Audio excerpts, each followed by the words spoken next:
La lluvia tropical azotaba los ventanales de la mansión en Star Island, cada gota un golpe sordo contra el silencio que reinaba en el interior. Afuera, el cielo de Miami era un lienzo gris y violento, reflejando a la perfección el vacío que se había apoderado de la casa. El gran salón, un espacio de mármol frío y cristal diseñado para impresionar, parecía un campo de batalla después de una guerra sin honor.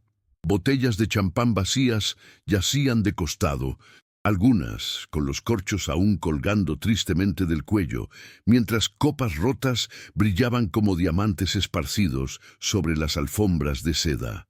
El aire, espeso y viciado, olía a alcohol caro y a decisiones baratas.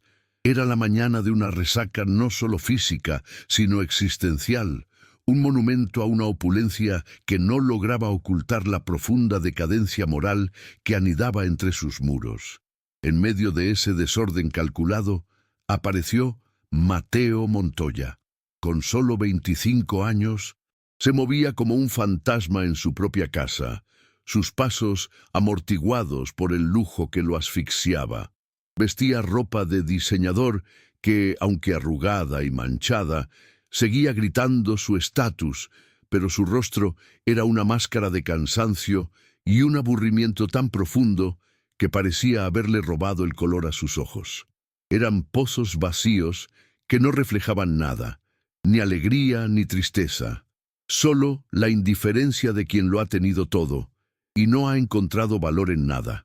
Su postura, falsamente arrogante, era el último escudo que le quedaba para ocultar una inseguridad que lo carcomía por dentro. Era el heredero de un imperio, pero el prisionero absoluto de una vida sin propósito, un grito de auxilio ahogado en un mar de privilegios. Desde la ventana de su impecable oficina en el segundo piso, Ricardo Montoya observaba el lamentable espectáculo de la llegada de su hijo. A sus 60 años, su rostro era un mapa de control y ambición, y la decepción que sentía era tan fría y afilada como un cuchillo. No había pena en su mirada, solo ira contenida. Sus ojos se desviaron de la figura de Mateo y se posaron en la calle, más allá de los portones de hierro forjado. Allí, sentada junto a un contenedor de basura, mientras la lluvia comenzaba a empaparla, estaba una joven. Su nombre era Elena, aunque para Ricardo era solo una pieza en un tablero. Estaba absorta en un libro viejo, ajena a la tormenta y al mundo. En ese instante, al contrastar la dignidad silenciosa de la indigente con la autodestrucción de su heredero, una idea cruel y calculadora se formó en su mente. Pocos minutos después, Mateo estaba de pie frente al escritorio de su padre, un bloque de caoba que siempre le había parecido un altar de sacrificios. Ricardo no levantó la voz, no lo necesitaba. Sus palabras, desprovistas de cualquier emoción, cayeron sobre Mateo con el peso de una sentencia. Enumeró sus escándalos, sus despilfarros, su inutilidad. Luego, con una calma aterradora, señaló hacia la ventana. «¿Ves a esa mujer, la que está en la calle, la que no tiene nada?», dijo, su voz cortante. «Te casarás con ella. Será tu lección de humildad, tu castigo público por la vergüenza que me haces pasar». Mateo sintió que el aire le faltaba. Una risa incrédula murió en su garganta. Pero la mirada de su padre no dejaba lugar a dudas. «O lo haces, o te olvidas de tu apellido, de tu herencia y de esta casa para siempre». El mundo de Mateo, tan predeciblemente vacío, se fracturó en 1000 pedazos. El acuerdo fue sellado con la frialdad de una transacción comercial, y Elena fue introducida en la mansión como un objeto recién adquirido. El personal, bajo las estrictas órdenes de Ricardo, la recibió con una distancia gélida, sus miradas una mezcla de curiosidad y desdén. La despojaron de su ropa gastada. La sometieron a un largo baño, como si quisieran borrar la calle de su piel, y la vistieron con ropa de diseñador que le quedaba extraña, como un disfraz. Mateo observó el proceso desde el umbral de una puerta. sintiendo una oleada de vergüenza y rabia que no sabía a quién dirigir. La casa, que siempre había sido un mausoleo de lujo, se sentía ahora como una prisión aún más opresiva, con la presencia silenciosa y digna de Elena, quien no se quejó ni una sola vez, limitándose a observar todo con una calma que lo desarmaba. Los primeros días transcurrieron en un tenso silencio, una guerra fría librada en los pasillos de mármol. Mateo la evitaba, encerrándose en su ala de la mansión o escapando en su auto deportivo sin rumbo fijo. Por su parte, Elena exploraba la casa con la curiosidad de una antropóloga en una civilización perdida. Encontró un refugio inesperado en la biblioteca, un cuarto inmenso y polvoriento que nadie en la familia había usado en años. El silencio entre ellos era un abismo, cargado de resentimiento y juicios no expresados. Para él, ella era el recordatorio constante de su humillación pública, el castigo viviente de su padre. Para ella, él era simplemente el carcelero de su jaula dorada, una figura tan atrapada como ella, aunque él no pareciera darse cuenta. Una tarde, los amigos de Mateo aparecieron sin ser invitados. Un grupo de jóvenes cínicos y superficiales, cuyo único propósito en la vida parecía ser gastar el dinero de sus padres. Vieron a Elena sentada en el jardín y las burlas no se hicieron esperar, susurrando comentarios crueles sobre el nuevo proyecto de caridad de Mateo. Sorprendentemente, él sintió una punzada de ira, una reacción que no esperaba. No la defendió con palabras, pero su mandíbula se tensó y, con una voz plana y cortante, les dijo que se fueran. Elena, que lo había escuchado todo, no alteró su expresión, pero por un instante un destello de dolor cruzó sus ojos antes de que lo ocultara. Es increíble cómo la crueldad puede disfrazarse de humor, y ver historias como esta nos recuerda la importancia de la empatía. Si crees en eso, suscríbete para que podamos seguir compartiendo relatos que importan.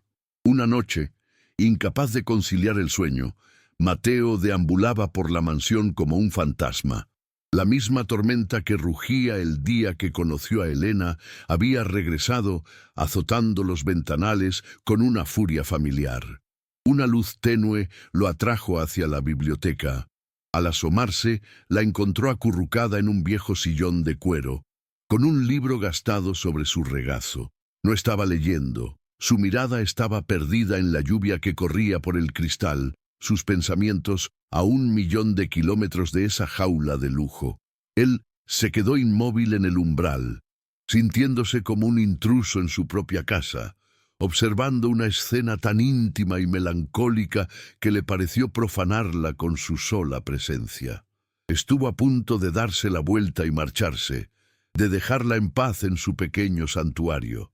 Justo cuando iba a retirarse, escuchó un sollozo, un sonido tan suave y ahogado que casi fue imperceptible. Entró en la habitación y la vio. Lágrimas silenciosas rodaban por sus mejillas, una manifestación de un dolor puro y profundo que no buscaba consuelo ni atención. Era la primera grieta que veía en su armadura de dignidad inquebrantable. Nunca había presenciado una tristeza tan quieta, tan privada. En ese instante, la imagen de la indigente que su padre había usado para castigarlo se desvaneció por completo. En su lugar, vio a una joven mujer rota por un peso que él no podía ni empezar a imaginar. Dejando a un lado su arrogancia habitual, caminó hacia ella y se sentó en el sillón de enfrente sin decir una sola palabra. El silencio que siguió fue diferente. Ya no era un vacío hostil, sino un espacio compartido de calma. Finalmente, con una voz baja pero firme, ella comenzó a hablar.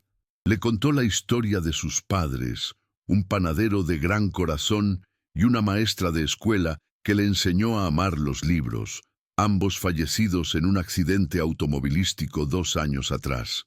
Describió la pequeña casa que le habían dejado, un lugar modesto pero lleno de calor, el olor a pan recién horneado y estanterías repletas de historias. Luego, narró cómo sus únicos parientes, su tía y su tío, le prometieron cuidarla, pero en cambio le robaron todo, vendiendo sus posesiones y falsificando documentos para quedarse con su modesta herencia, hasta dejarla literalmente en la calle. Su voz no se quebró, pero el peso de cada palabra llenó la biblioteca de una tristeza palpable. Mientras la escuchaba, Mateo sintió cómo las murallas de su propia autocompasión se derrumbaban.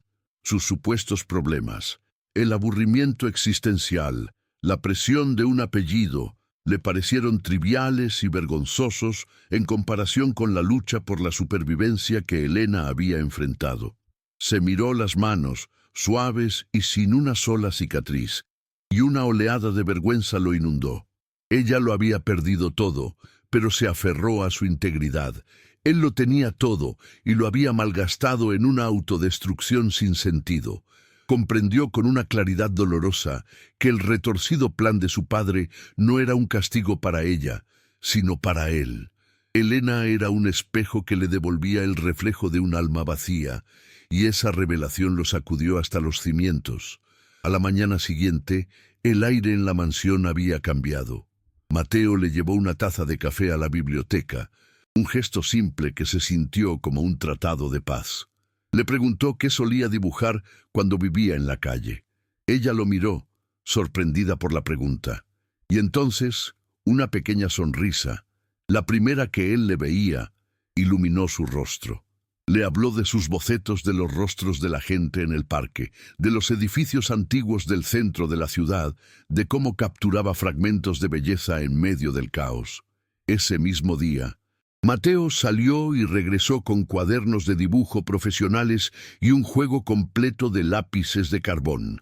No fue un regalo ostentoso, sino un acto de reconocimiento, una forma de decirle que la veía, que reconocía al artista y a la persona más allá de sus circunstancias. Poco a poco comenzaron a pasar tiempo juntos, no como la extraña pareja que eran por contrato, sino como dos almas solitarias que habían encontrado un refugio inesperado el uno en el otro. Él descubrió su profundo amor por la literatura clásica y ella descubrió la pasión oculta de él por la astronomía, un interés que había abandonado porque su padre lo consideraba una pérdida de tiempo. Pasaban horas en el balcón, hablando bajo el cielo estrellado de Miami, compartiendo sueños que creían olvidados. La mansión, que había sido una prisión para ambos, empezó a sentirse como un santuario. Es en estos momentos que uno se da cuenta de que la verdadera riqueza no está en lo que se tiene, sino en con quién se comparte. Historias como esta nos ayudan a recordar eso, y tu apoyo al suscribirte nos permite seguir contándolas. Ricardo no era ciego a esta creciente conexión y la veía como una peligrosa desviación de su plan maestro. Comenzó a ejercer presión, lanzando comentarios venenosos en la cena sobre la falta de refinamiento de Elena y recordándole a Mateo con una sonrisa cruel sobre la próxima gala anual, el escenario que había elegido para su humillación final. Lo llamaba a su despacho para mostrarle artículos de tabloides que especulaban sobre su misteriosa prometida, amenazando sutilmente con filtrar la verdadera historia de Elena si Mateo no se adhería al guión.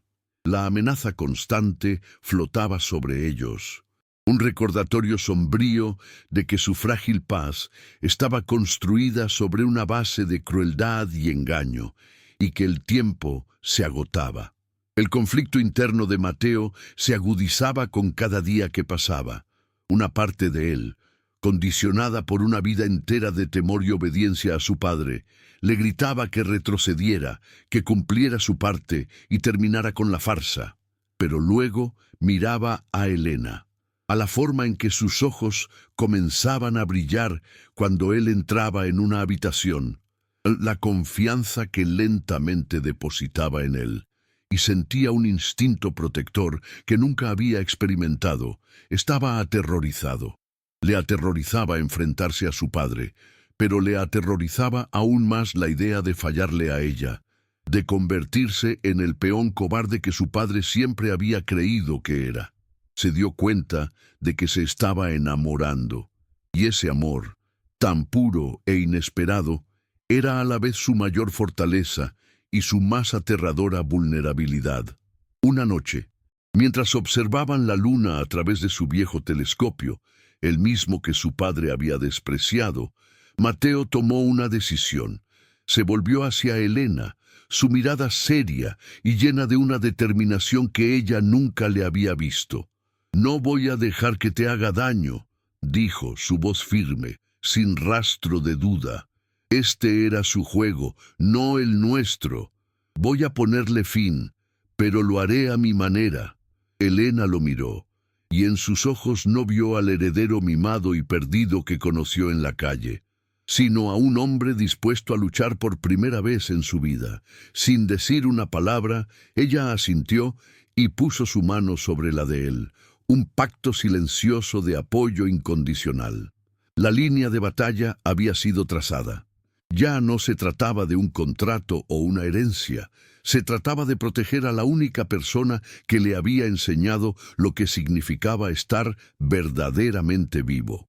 La noche de la gala anual de la farmacéutica Montoya era el epicentro del universo social de Miami, un deslumbrante despliegue de riqueza y poder.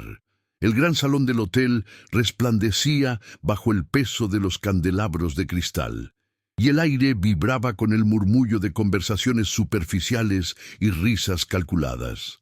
Elena, con un sencillo pero elegante vestido que Mateo había insistido en que eligiera ella misma, se sentía como un pájaro exótico en una jaula de oro. A su lado, Mateo mantenía una calma exterior que contradecía la tormenta que se agitaba en su interior. La tensión era palpable, culminando en el momento en que Ricardo Montoya subió al escenario, su sonrisa paternal tan brillante como venenosa. Sostuvo el micrófono y un silencio expectante se apoderó de la sala. El momento que había orquestado durante meses finalmente había llegado. Justo cuando Ricardo abría la boca para comenzar su discurso, para desatar la humillación que había planeado con tanto esmero, Mateo se puso de pie. No hubo vacilación en su movimiento, solo una determinación fría y serena que nadie en esa sala le había visto jamás. Caminó hacia el escenario con pasos firmes, subió los escalones y, ante la mirada atónita de su padre y de los cientos de invitados, tomó suavemente el micrófono de su mano. Un jadeo colectivo recorrió la multitud. Ricardo, congelado por la sorpresa, lo miró con una furia que prometía una retribución terrible, pero Mateo no se inmutó. Se giró hacia la audiencia, sus ojos buscando y encontrando los de Elena, y en ese instante el mundo exterior pareció desvanecerse. Solo existían ellos dos, y la verdad que estaba a punto de ser liberada. «Buenas noches», comenzó Mateo, su voz tranquila, pero resonando con una autoridad inusitada en el silencio sepulcral. «Mi padre iba a presentarles a mi prometida, pero hay una historia detrás de esta noche, una que merecen conocer». Con una honestidad brutal, relató el cruel ultimátum, el contrato diseñado para humillarlo, la forma en que Elena fue arrancada de la calle y arrojada a su vida como una lección. No se excusó ni se victimizó. Por el contrario, describió su propia existencia vacía, su inutilidad y la vergüenza que sentía, no por el plan de su padre, sino por el hombre que había sido. Expuso la transacción con la misma frialdad con la que se había concebido, despojando a su padre de su máscara de respetabilidad frente a la élite que tanto se esforzaba por impresionar. Luego, su mirada se suavizó al posarse de nuevo en Elena, y su voz se quebró por primera vez, cargada de una emoción pura. El plan era castigarme usando a la mujer más digna que he conocido. Una mujer que, sin tener nada, me enseñó todo sobre el valor, la resiliencia y la bondad. Me enseñó a ver más allá del dinero y los apellidos. Se dirigió directamente a ella, ignorando a la multitud. Elena, te metí en este infierno y te pido perdón frente a todos. Lo que comenzó como un contrato cruel se ha convertido en lo único real de mi vida. Te amo. Las palabras, desnudas y sinceras, colgaron en el aire, un testimonio de una redención que nadie esperaba. En ese momento, Mateo dejó de ser el heredero de un imperio para convertirse simplemente en un hombre enamorado. Las lágrimas corrían por el rostro de Elena, pero no eran de tristeza ni de humillación. Eran lágrimas de validación, de un amor que había florecido en el terreno más improbable. Sin dudarlo un segundo, se levantó de su asiento y caminó hacia el escenario. Su movimiento una respuesta silenciosa y poderosa que acalló todos los murmullos. Subió los escalones y, frente a toda la alta sociedad de Miami, tomó la mano de Mateo. Él entrelazó sus dedos con los de ella. Un pacto sellado no con tinta, sino con una valentía compartida. La humillación planeada por Ricardo se había transformado espectacularmente en su propia derrota pública. De pie en el escenario, aislado y expuesto, observó cómo su hijo y la mujer que despreciaba se convertían en el símbolo de algo que su dinero nunca podría comprar, un amor verdadero. La mañana siguiente, el silencio en la mansión Montoya era más pesado que nunca. No hubo gritos ni recriminaciones.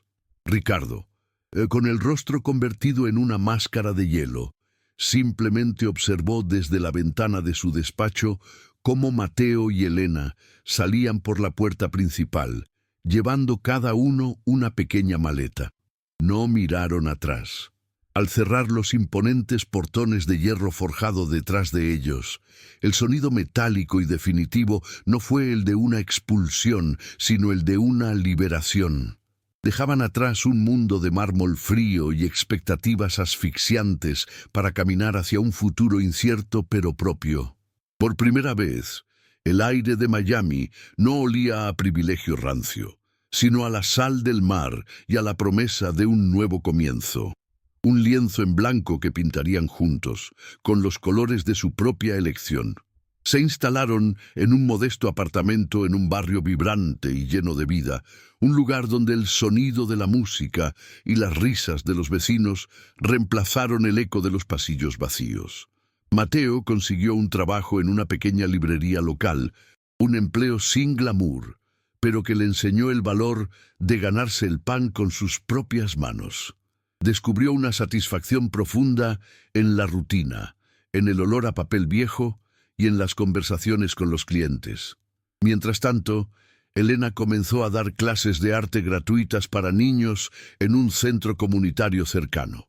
Juntos, con el poco dinero que ahorraban, fundaron un pequeño proyecto al que llamaron El Puente, una iniciativa para distribuir comida caliente y kits de higiene a las personas que, como Elena una vez, vivían en las calles. El proyecto creció de manera orgánica, alimentado por la autenticidad de su historia, que se difundió de boca en boca. Voluntarios se sumaron. Donaciones locales comenzaron a llegar, no de grandes corporaciones, sino de gente común conmovida por su dedicación.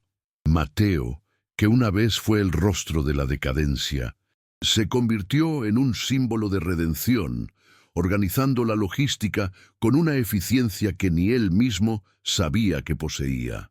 Elena era el corazón de la operación, su empatía y su experiencia directa, creando un vínculo de confianza con aquellos a quienes ayudaban. A kilómetros de distancia, en su mansión cada vez más silenciosa, Ricardo Montoya a veces veía las noticias locales sobre el proyecto de su hijo, un imperio de bondad que crecía sin un solo centavo de su fortuna, un legado que lo superaba en todos los sentidos. 5 años después, en una tarde soleada, Mateo y Elena inauguraron su primer refugio permanente, un edificio renovado con murales pintados por la propia Elena y los niños de la comunidad.